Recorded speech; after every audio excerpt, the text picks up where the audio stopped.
Olá, meu querido aluno, seja muito bem-vindo à nossa aula de Direito Tributário, essa matéria que todo mundo adora, né? Por uns ela é amada e por outros ela é completamente odiada, demonizada, e eu tô aqui para acabar com isso, com essa demonização do direito tributário, certo? Primeiro eu quero me apresentar para você, dizer que é um grande prazer estar aqui trabalhando essa disciplina contigo, beleza? Eu sou Fernando Andrade, certo? Sou procurador da Fazenda Nacional desde 2008. Tenho uma boa experiência no concurso público, quero que você saiba que eu estava aí, há pouco tempo atrás eu estava aí sentado da mesma forma que você, estudando para concurso, me preparando, e eu sei exatamente o que você está passando aí. Eu quero te dizer, quero te deixar bem tranquilo que você pode confiar em mim, que eu vou te conduzir, vou te ajudar, vou te auxiliar na tua aprovação para o teu concurso. Eu já fiz isso, já passei em 11 concursos públicos, dentre eles para tribunal, para delegado de polícia, para procurador do estado do Paraná e para procurador da Fazenda Nacional, certo? Então, fique tranquilo, que eu já tenho uma grande experiência em várias bancas de concurso e vou abordar isso da melhor maneira possível para te conduzir à tua aprovação. O nosso papo hoje é direito tributário. E a grande dificuldade que eu vejo nos alunos que começam a estudar direito tributário é a aplicação prática, enxergar o direito tributário. Falar, nossa, mas isso não tem muito a ver, a gente não enxerga o direito tributário. E eu acho isso uma coisa completamente descabida, com perdão, se você está pensando isso aí. Porque quando você vai conversar com o cara, você fala assim, é diferente, porque direito penal, você vê como que acontece. Olha, a grande maioria do pessoal que estuda para concurso nunca foi preso, então ele nunca sentiu o direito penal na pele, certo? Agora, tributo, meu filho, com certeza você já pagou. E está pagando bastante, certo? Se não está pagando nada, é porque o direito tributário está deixando você de lado, porque você não tem capacidade contributiva, é um princípio que a gente vai ver lá na frente, certo? Então, o direito tributário está acontecendo com você o tempo todo e eu preciso da sua visão, identificando isso acontecendo no seu dia a dia. No momento que você recebe um carnê de IPTU na sua casa, normalmente a pessoa pega junto aquilo com os outros boletos e programa o pagamento e não sabe, não pensa que está pagando um tributo municipal, que recebeu uma notificação de lançamento. Eu quero você enxergando, pegando tudo que a gente está fazendo na prática aqui e jogando no seu dia a dia, quando você entrar na internet para pagar seu IPVA, quando você tiver descontado lá de um pagamento que você recebeu o seu imposto sobre renda, certo? É tudo, em todo momento o direito tributário está acontecendo ao seu redor, e te enxergar isso vai facilitar muito você compreender e dissociar aquelas notícias em que se confunde imposto com contribuição e com... Temos o gênero tributo, e você, a partir de agora, não pode mais ficar lá no meio da massa, certo? Confundindo todos os conceitos, você tem que distinguir todos eles conforme isso for acontecendo na sua vida. Vou pinçar você do meio da massa e colocar você aqui no lado dos estudiosos do direito tributário. Beleza? Isso vai facilitar, e é óbvio que você também vai ter que enxergar e dinamizar o cargo que você está pretendendo, certo? Com a visão, o estudo que você vai ter do direito tributário. Nós vamos começar aqui com o direito tributário, localizando ele com nossos principais objetos de estudo. E os principais objetos de estudos nossos vai ser a lei de forma geral, certo? Mas principalmente esses dois diplomas aqui, que é a Constituição Federal de 88 e o Código Tributário Nacional, certo? Mas antes da gente entrar, antes de esmiuçar as disposições desses dois diplomas, precisamos fazer algumas considerações a respeito deles que têm sido objeto de questões de prova, certo? Primeiro que você pode observar aqui, ó, que nós temos uma Constituição Federal, que é de 1988. Você já devia saber isso, né, filho? Se não, volta lá para as aulas de Direito Constitucional e depois você vem aqui conversar comigo. E nós temos um Código Tributário Nacional, que é uma lei sem qualificação nenhuma, é uma lei ordinária, teoricamente. Foi concebida como lei ordinária de 1966. E você sabe, melhor do que eu, que nós temos lá aquela famosa pirâmide de Kelsen, em que a Constituição Federal está no topo do ordenamento jurídico brasileiro e as demais leis devem observância a ele. E pergunto para você, como que você vai submeter a uma Constituição Federal de 88 uma lei de 1966, certo? E é aqui um dos objetos, uma das questões que a gente vai solucionar. Primeira consideração que eu vou fazer em relação ao artigo 146 da atual Constituição Federal, Constituição Federal de 88. O artigo 146 está lá dentro do sistema tributário nacional e exige a edição de lei complementar para 3 situações específicas. A primeira delas, dispor sobre conflitos de competência entre os entes federados, União, Estado, Distrito Federal e municípios. Então a lei complementar vai dispor sobre conflito de competência a fim de evitar e solucionar eventual conflito de competência. O que é um conflito de competência, filho? Conflito de competência é um Estado tributando uma situação e o município achando que tributa também. Quando que isso pode acontecer? Isso pode acontecer, por exemplo, na prestação de um serviço em que não se define se isso vai se sujeitar ao pagamento de ICMS ou se vai se sujeitar ao pagamento de imposto sobre serviço. O ICMS é um tributo de competência do Estado e o ISS é um tributo de competência dos municípios. Diante dessa dúvida, quem vai solucionar, quem vai traçar o contorno para que não se tenha conflito de competência tem que ser a lei complementar. Vou colocar um LC aqui, tá? Para não confundir. Segunda situação, regular as limitações constitucionais ao poder de tributar. Opa, poder não, poder. Limitações constitucionais ao poder de tributar. Certo? Limitações constitucionais ao poder de tributar. Tem uma seção específica lá no sua Constituição Federal que fala das limitações constitucionais ao poder de tributar. Eles traz os princípios e as imunidades tributárias, certo? São balizas que o legislador tem que observar para instituir, para criar tributo, e a gente vai ver isso em competência tributária, certo? Então, regular as limitações constitucionais ao poder de tributar também é matéria reservada à lei complementar. E por último, e a grande razão de eu estar falando tudo isso para você, é a instituição de normas gerais em matéria tributária. Aí ele fala assim, especialmente sobre a definição de tributos e suas espécies e a fixação de base de cálculo, contribuintes e fato gerador dos impostos previstos na Constituição.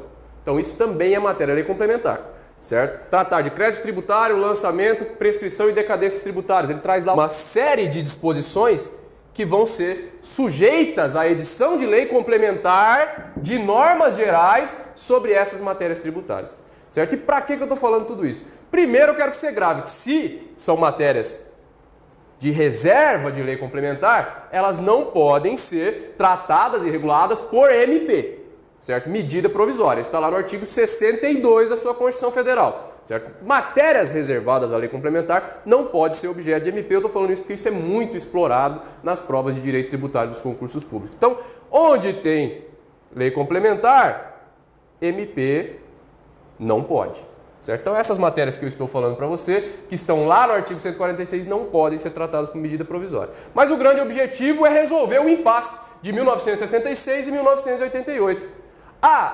O Código Tributário Nacional prevê grande parte dessas situações aqui, certo? Que, para tanto, é exigida a edição de lei complementar. E por isso que está esse fenômeno aqui embaixo, ó, instituto jurídico chamado de recepção, certo? No Brasil, vou fazer uma linha aqui, ó, uma linha do tempo das constituições brasileiras. E vou pegar uma outra cor de caneta aqui para facilitar a visualização. A primeira Constituição que a gente tem é a Constituição Imperial, lá de 1824, certo? Um tempo relativamente curto para o tanto de Constituição que a gente tem. Essa Constituição Imperial existia a figura do quarto poder. Olha, é legal você começar a verificar a evolução constitucional, porque os concursos públicos de maior peso têm exigido um conhecimento do candidato, inclusive sobre o histórico das constituições e suas principais características. Na sequência, nós temos a Constituição Federal de 1891, que é a primeira Constituição republicana. Extingue o poder moderador, que era um quarto poder exercido pelo imperador, e ficam-se os três poderes que a gente conhece hoje. Depois nós temos a Constituição Federal de 1934, uma Constituição Federal relativamente democrática, certo? Na sequência, uma Constituição de 1937, a chamada Constituição Polaca, que já tem as características de ditadura. Depois nós temos uma Constituição que eu vou colocar aqui para cima, de 1946, uma Constituição de redemocratização, certo? Aí nós temos aqui 67, a Emenda Constitucional 1 de 69, que é considerado uma manifestação do poder constituinte originário de novo, e a Constituição Federal de 1988, que é a nossa, certo? Durante todo esse período aqui, meu filho, os negros vêm fazendo lei, vem fazendo decreto-lei, vem fazendo decreto, lei complementar e tudo mais, todos os diplomas legislativos sob a égide de cada uma dessas constituições. E o que acontece com a Constituição Nova? A Constituição Nova é uma manifestação do poder constituinte originário. E o que isso quer dizer? A manifestação do poder constituinte originário, ela rompe por completo com a ordem jurídica anterior, certo? Ela é ilimitada juridicamente e ela não tem vinculação nenhuma com o que foi feito antes dela. A partir da promulgação de uma nova Constituição dessa, é como se o Estado surgisse ali e nada mais existisse. Acontece que com um monte de Constituição dessa, são 8 Constituições, né? Com um monte de Constituição dessa, você imagina o trabalho que teria para se fazer reproduzir toda a legislação que não é incompatível com a Constituição Nova de novo, certo? O legislativo, do jeito que é eficiente hoje, a gente demoraria pelo menos uns 60 anos para se reproduzir tudo o que foi feito nesse período. Então, cada Constituição reanalisa, digamos assim, a legislação anterior no que for compatível com ela e a recepciona pela forma legislativa que ela exige. Como assim? Como assim? Até uma certa altura dessas Constituições aqui, a gente tinha a figura do decreto-lei, certo? Hoje não tem mais decreto-lei, mas você, estudando, você vê que tem decreto-lei vigorando no Brasil hoje. Por quê? Porque a Constituição recepcionou, que é o fenômeno da recepção, aquele decreto-lei com uma roupinha nova, com uma cara diferente para ele, certo? E essa cara diferente vai ser de uma lei ordinária, se assim a Constituição Nova exigir, uma lei complementar, se a Constituição Nova exigir, certo? E eu estou falando tudo isso porque aqui, ó, nós tivemos uma emenda constitucional, a Constituição de 46, a emenda constitucional 18 de 65, que foi a reforma do sistema tributário, certo? Aqui foi delineado um sistema tributário muito parecido com o que a gente tem hoje e já foi feita uma exigência de lei complementar para regular essas normas gerais de direito tributário. E foi sob a égide dessa emenda constitucional de 65 que veio o Código Tributário Nacional, que está aqui, ó, certo? Em 66. Código Tributário Nacional, regulamentando isso aqui. E essa emenda constitucional não exigia lei complementar para tratar de normas gerais de assunto tributário, certo? Como faz a Constituição de 88. Então veio uma lei ordinária em 66, instituindo o Código Tributário Nacional plenamente constitucional. Acontece que aqui, na nova Constituição de 67, isso passou a ser exigido. Lei complementar para tratar de norma geral de assunto tributário. E daí, com isso, a Constituição de 67 já recebeu o Código Tributário Nacional, lei ordinária na sua essência, com status de lei complementar, certo? E eu estou dizendo tudo isso que é para você saber que o Código Tributário Nacional foi recepcionado com status de lei complementar. Fernando, e se cair na minha prova assim, falou, olha, o Código Tributário Nacional, por tratar de normas gerais de direito tributário, é lei complementar. Alternativa errada, certo? Porque ela é uma lei ordinária por ter sido concebido lá sob a égide da emenda constitucional 18 de 65, mas foi recepcionada com status de lei complementar. E isso quer dizer que para alterar hoje o Código Tributário Nacional você precisa de uma lei complementar, certo? O status de lei complementar. E agora sim, se vier na sua prova, o Código Tributário Nacional foi recepcionado a partir da Constituição Federal de 88 com status de lei complementar, alternativa errada. Por quê? Porque ele foi recepcionado desde a Constituição de 1967 já com status de lei complementar, certo? Então o Código Tributário Nacional já tem status de lei complementar de 67 até agora, certo? Isso foi mantido com a Constituição Federal de 88. Beleza? Para alterar, você precisa de lei complementar, certo? Então, toda essa bagunça está feita aqui para você entender mais ou menos como foi concebido o Código Tributário Nacional e como ele é tratado hoje. Ele é uma lei complementar recepcionada desde 67. Ele é uma lei complementar, não. Ele é uma lei ordinária recepcionada desde 1967 com status de lei complementar. Agora, cuidado! Cuidado com o quê?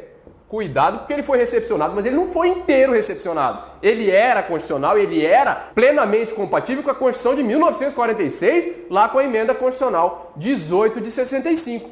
Conforme foram passando as Constituições, ele foi recepcionado em partes. Tem pedaço do CTN que você vai verificar depois no estudo de Direito Constitucional, comparando os diplomas, que não condiz com a Constituição Federal de 88, como, por exemplo, a previsão de possibilidade de empréstimo compulsório para absorção temporária do poder aquisitivo, do poder econômico. Está lá no artigo 15 do CTN, um dos incisos do artigo 15 do CTN, só que ele não foi recepcionado porque isso configuraria confisco sob a égide da Constituição de 88.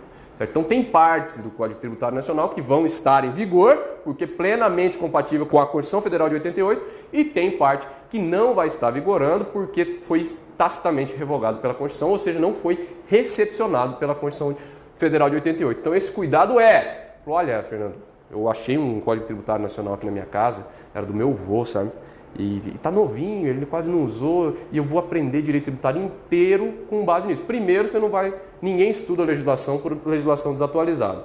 Concurseiro que se preze tem que ter na mão, certo? Sempre à mão, e hoje não tem desculpa com a internet, com tudo aí, a legislação atualizada que você vai conseguir lá no site do Planalto. Segundo, cuidado, certo? Se você tem pretensão de aprender o direito tributário só mediante a leitura do Código Tributário Nacional, você vai estudar redação de dispositivos que não foram recepcionados pela Constituição Federal de 88, certo? Então, com isso, a gente já tem um panorama do que a gente vai enfrentar daqui pela frente. Nós vamos passar pela Constituição Federal os dispositivos constitucionais, princípios, limitações constitucionais ao poder de tributar, que engloba também as imunidades, e por alguns dispositivos do Código Tributário Nacional, de acordo com a compatibilidade ou não deles com a Constituição Federal, certo? Eu não preciso falar para você que a principal figura dentro do direito tributário é a figura do tributo, certo?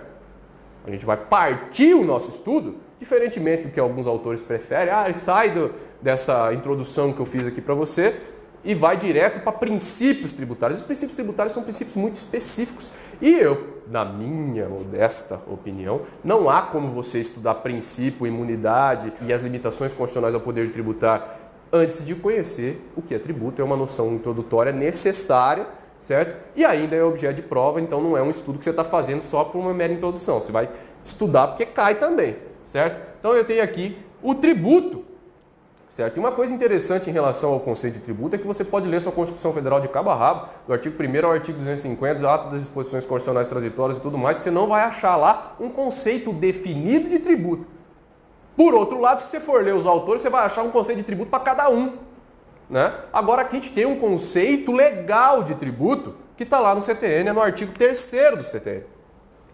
O artigo 3º do CTN ele fala assim: tributo é toda prestação pecuniária em moeda ou cujo valor nela se possa exprimir, compulsória, prevista em lei, não constitui sanção por ato ilícito e cobrada mediante atividade administrativa plenamente vinculada. Aí eu pergunto para você: nossa, Fernando, você falou para eu ter cuidado com o CTN, eu estou achando que esse conceito de tributo não foi recepcionado pela Constituição Federal. Acontece também que, apesar de não ter um conceito de tributo definido na Constituição Federal, o desenho de tributo que a Constituição Federal traz se enquadra perfeitamente no conceito trazido pelo artigo 3º do CTN. Então a gente vai trabalhar com base nos 5 elementos que o artigo 3º do CTN traz para a gente como sendo necessários à configuração de uma cobrança como tributo. Fernando, mas para que eu preciso saber se um troço é tributo? Meu filho, o direito tributário trabalha só com o que é tributo. Tudo que a gente vai aprender daqui para frente, ele vai se aplicar exclusivamente ao conceito de crédito tributário, certo? Que engloba o conceito de tributo. A gente definir se uma exação é tributária ou não tributária, tem só certa finalidade de saber se tudo que nós vamos estudar se aplica a ele ou não. Opa, isso aqui não é tributo, então tudo que eu falar não vai se aplicar a ele, certo? Então tributo tá aqui. Estão aqui, melhor dizendo, os 5 elementos que caracterizam o conceito de tributo, que é uma prestação pecuniária. Aí o CTN vem com uma redação redundante e fala assim: cujo valor em moeda nela se possa exprimir, compulsória, prevista em lei, não é sanção, não é multa, não é penalidade e é cobrado mediante atividade administrativa plenamente vinculada. Eu já adianto para você que esses elementos aqui são todos cumulativos. Se o troço não é sanção, mas é cobrado mediante atividade administrativa discricionária, já não dá. Certo? Então tudo isso aqui tem que estar junto para se configurar tributo. Opa, Fernando, se eu colocar o imposto de renda aqui, ele vai ser um tributo? Vai ser um tributo, é uma prestação pecuniária? É. certo? Todo mundo vai cobrar de você em dinheiro esse troço. É compulsório? É, ninguém paga porque quer. Previsto em lei? Sim, tem uma lei lá que prevê o IR.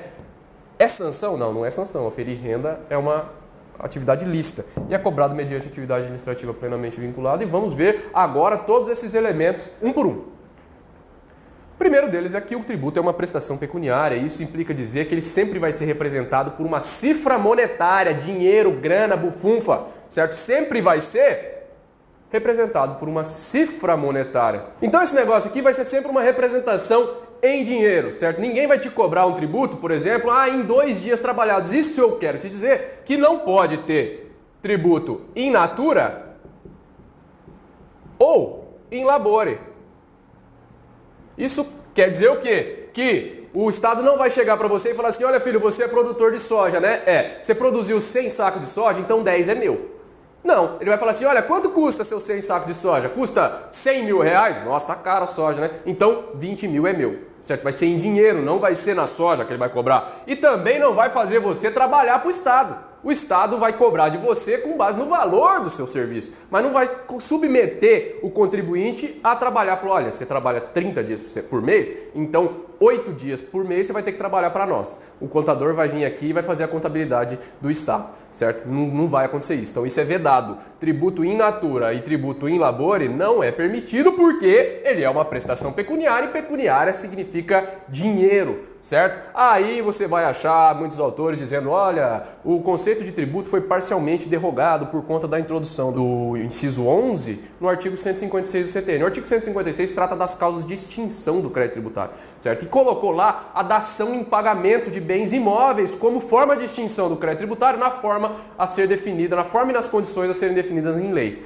certo? Então a dação de bens imóveis passou a ser uma das causas de extinção do crédito tributário. No entanto, isso não derrogou em nada, filho, o artigo 3º do CTN. Ele mantém uma cifra monetária, uma prestação pecuniária que pode ser quitada por meio de uma dação de bem imóvel e imóvel nos termos da lei, certo? Então ninguém vai cobrar, falar assim, olha, seu tributo agora, você tem um patrimônio de 5 casas, uma vai vir para nós. Não, indação de bens imóveis não permite isso. Ele vai te lançar um tributo, o tributo é 5 mil reais. Uma das formas de recebimento é você transferir para o Estado a propriedade, nos termos e nas condições previstas em lei, de um imóvel seu. Provavelmente essa lei vai avaliar o imóvel, vai prever um leilão, vai te devolver o saldo se houver, certo? Eu já te adianto que isso não derrogou o artigo 3º e que na esfera federal não existe essa lei regulamentando a possibilidade de dação e pagamento em bens imóveis, mas você vai localizar isso em legislações estaduais e legislações municipais, certo? Uma questão interessante aqui é a posição do STF, que até um tempo entendia que as causas do artigo 156, com base no que diz o artigo 141, eram taxativas. O 141 fala que só vai ser extinto o crédito tributário pelas causas previstas no Código Tributário. Isso diz o 141, e era assim que o Supremo interpretava. Aí vinha Estado criando nova forma de extinção do crédito tributário que não estava aqui no rol do 156. O Supremo falava, olha, é inconstitucional. E o Supremo veio e mudou a sua orientação e falou, olha, não é mais inconstitucional. Por quê? Porque se o Estado pode, por exemplo, dar uma isenção de um tributo estadual, se ele pode dar uma remissão, que é perdão do tributo, nos termos e condições fixadas no Código Tributário e na lei, por que ele não pode instituir uma nova forma de extinção por pagamento, por dação, certo? Então ele pode sim. Só que dação em bem móvel ainda é considerado inconstitucional pelo Supremo. Por quê? Porque o Supremo entendeu que isso viola a competência da União para estabelecer normas gerais em matéria de licitação. Então, um Estado, por exemplo, recebendo em pagamento bem imóvel, arroz da merenda escolar, colocava lá na merenda escolar, viola a competência da União para a instituição de normas gerais em matéria de licitação. E é inconstitucional, portanto, a dação em pagamento de bem imóvel, apesar dessa alteração de entendimento do Supremo Tribunal Federal. Beleza? Então é prestação pecuniária. Isso não exclui também a possibilidade do tributo ser fixado em UFIR, ou cujo valor nela se possa exprimir. O FIR é a unidade fiscal de referência, que é uma espécie de indexador que o fisco utilizava para quantificar os tributos, certo? E a constitucionalidade da utilização da UFIR também foi reconhecida. É uma prestação compulsória. É evidente que eu coloquei os dois aqui, porque se é compulsória é previsto em lei. Você sabe que a Constituição Federal fala que ninguém é obrigado a fazer ou deixar de fazer nada senão em virtude de lei. E se você é obrigado a pagar tributo, deve ter uma lei obrigando você a pagar tributo, senão você não precisa, certo? Com base já no artigo 5º. Mas daí você tem um reforço do artigo 3º do CTN e você tem o princípio da legalidade tributária que você vai estudar depois num outro momento, certo? Então é uma prestação compulsória porque ninguém paga tributo porque quer, beleza? Se tiver a possibilidade de pagar ou não pagar, é porque não é tributo. Tranquilo? Não é sanção de ato ilícito. Tributo, apesar de parecer, você se sentir penalizado, está sofrendo uma penalidade por estar pagando tributo, não é sanção de ato ilícito. Isso quer dizer que o fato gerador do tributo não pode ser uma situação ilegal. Então você não pode ter, por exemplo, a tributação do tráfico de drogas. Ah, o tráfico de drogas, a venda de entorpecentes vai ser tributada a alíquota de 70%. Não, não pode. Ah, mas o cigarro é lícito. Ele é permitido no Brasil, certo? Então a tributação vai ter como fato gerador, ensejador da tributação, um fato lícito. Isso não exclui, no entanto, por exemplo, você ter um imposto sobre a renda, aquisição econômica ou jurídica de renda, só que a renda foi gerada por uma atividade ilícita. Ao ferir renda, continua sendo uma hipótese lícita e aí sim vai continuar sujeita à tributação. Isso com base no princípio da isonomia. Você não pode, por exemplo, sujeitar um cara que pratica uma atividade ilícita e ganha o dinheiro licitamente ao tributo e falar assim, olha, esse cara aqui ganhou dinheiro com o tráfico de droga, com contrabando e tal, e o dinheiro dele, além de ser proveniente da atividade criminosa, é desonerado de tributo. Você dá um prêmio pro cara, fala, olha filho, você é o criminoso, parabéns, então você não vai pagar tributo. Não, isso não pode, certo? Essa situação tem que estar bem clara na sua cabeça. Não interessa de onde veio a renda, interessa que renda é um fato lícito. Isso é o princípio do pecunia non olet, que quer dizer que dinheiro não cheira, não interessa de onde veio, certo? Pecunia non olet. Então, não constitui sanção de ato ilícito, mas se veio de uma atividade criminosa, isso é indiferente para a verificação da licitude ou não do fato gerador. O fato gerador vai ser auferir renda no exemplo que a gente está tratando, certo? E cobrado mediante atividade administrativa plenamente vinculada, e a vinculação aqui é aquela vinculação que você estudou em direito administrativo, que se contrapõe à ideia de discricionariedade. Discricionariedade é o administrador poder tomar as suas atitudes, as suas condutas, as suas decisões com critério de oportunidade e conveniência. A vinculação, por seu turno, amarra o administrador ao que a lei determina que ele faça, certo? Então a atividade administrativa não tem discricionariedade para cobrança de tributo. Você, se estiver se dedicando à carreira fiscal, quando for aprovado e estiver lá, mas esse cara é amigão meu, o Fernando me ajudou a passar no concurso, eu não vou cobrar imposto dele, não. Não pode. Porque, diante de um fato gerador, assim como uma autoridade policial diante de um crime, ele não tem outra atitude a tomar senão lançar o tributo, certo? E depois do lançamento definitivo, cobrar o tributo, certo? Então, a atividade administrativa de cobrança de tributo é plenamente vinculada e nos termos do artigo 142 do seu CTN, o cara que não fizer, a autoridade fiscal que optar por não fazê-lo vai responder pelos atos que ele deixou de tomar e deveria ter tomado, certo? A gente fica por aqui, vimos então o conceito de tributo e vamos para umas questões aí para fixar o conteúdo. O Código Tributário Nacional admite que a prestação tributária ocorra nas formas in natura ou in labore. Olha, questão evidentemente errada, certo? Você sabe que nos termos do artigo 3º do CTN, o primeiro dos requisitos do tributo é que ele seja uma prestação pecuniária em moeda ou cujo valor nela se possa exprimir. Tributo in labore e tributo in natura não é prestação pecuniária, não é prestação em moeda e nem cujo valor nela se possa exprimir, portanto a alternativa está errada. Vamos para a próxima questão. O conceito de tributo, nos termos do Código Tributário Nacional, traz as seguintes conclusões, exceto: alternativa A. O poder de tributar é prerrogativa do poder público que o faz para custear suas ações no interesse da sociedade. B. Não constituindo sanção por ato ilícito, pouco importa para a legislação do imposto sobre a circulação de mercadorias e serviços, por exemplo, a origem lícita ou ilícita de determinadas mercadorias, desde que se reste configurada a hipótese de incidência do referido tributo, qual seja a circulação dessas mercadorias para que possa ele ser exigido. Alternativa C. Nem toda prestação pecuniária prevista em lei constitui tributo, mas somente aquelas que reúnam um conjunto dos requisitos previstos na definição do tributo, consoante o Código Tributário Nacional. Alternativa D. O Estado exige os tributos compulsoriamente das pessoas. Portanto, a obrigação de pagar tributos não decorre da vontade do contribuinte, sendo esta, aliás, irrelevante nessa matéria. Alternativa E. Embora sendo uma obrigação de direito público, público, absolutamente indisponível por parte da administração, admite-se, desde que haja a respectiva previsão legal, a delegação desta obrigação a outras pessoas jurídicas, como empresas públicas e sociedade de economia mista. Meu amigo, aqui ainda que você não tenha estudado nada sobre competência tributária,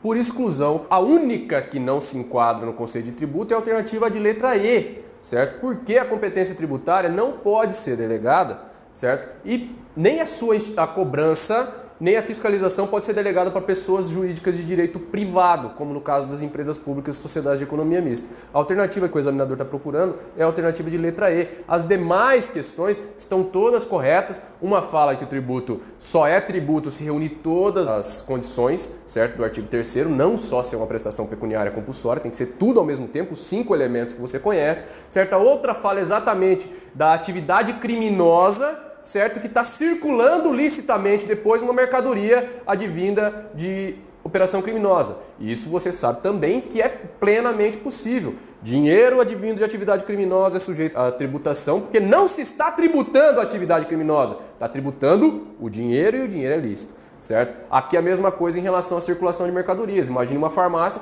que comprou uma carga roubada, certo, e está comercializando os medicamentos dessa carga roubada depois.